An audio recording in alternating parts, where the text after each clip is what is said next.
சிவன் அருள் பெற்ற பெண்கள் மட்டுமே செல்ல முடியும்.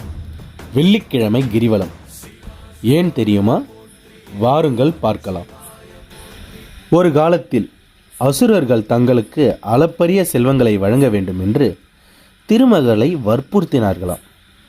ஆனால் திருமகளே அவர்களது பேராசைக்கு இணங்காமல் அவர்களிடமிருந்து தப்பித்து திருவண்ணாமலைக்கு வந்து தைல எண்ணெயில் தீபமாய் உறைந்து தீபமாக கிரிவலம் வந்தால் வெள்ளிக்கிழமை.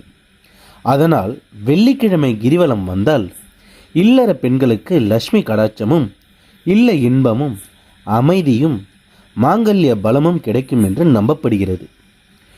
எதிரிகளால் ஏற்படுகின்ற பில்லி சூன்யம் ஏவல் முதலான துன்பங்களை அகற்றி மனக்கோளாறுகளை நீக்க வல்லது இந்த வெள்ளிக்கிழமை கிரிவலம். பௌர்ணமி தினத்தன்று கிரிவலம் வருபவர்களுக்கு நோயற்ற வாழ்வும் குறையற்ற செல்வமும் கிடைக்கும் என்று நம்பப்படுகிறது. இறைவன் அன்றைய தினம் சந்திரன் கதிர்கள் வாயிலாக உலகத்து உயிர்களுக்கு எல்லாம் தமது அருளை வழங்கி கொண்டிருப்பதால் அன்றைய கிரிவலம் சிறப்புமிக்கது என்று கூறப்படுகிறது. சந்திரனால் 16 பூரண கலைகளும் திரு அண்ணாமலை திருமேனியில் பட்டு பிரகாசித்து அருள் புரிவதாக கருதப்படுகிறது. பௌர்ணமி தினத்தன்று கிரிவலம் வருவதற்கான பலன்களை புராண காலத்தில் கூறப்பட்டுள்ளது.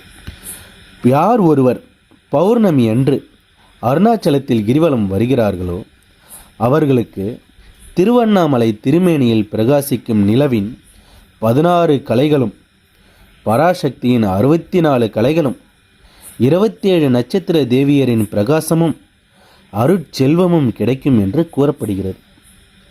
பௌர்ணமி அன்று கிரிவலம் வருபவர்களுக்கு 17 சித்தர்களின் ஆசியும் வழங்கப்படுவதாக கூறப்படுகிறது. அருணாச்சலத்தை தவிர வேறு தவளமில்லை, அருணனை தவிர வேறு தெய்வமும் இல்லை. ஓம் நம சிவாய.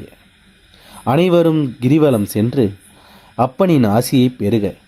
நன்றி.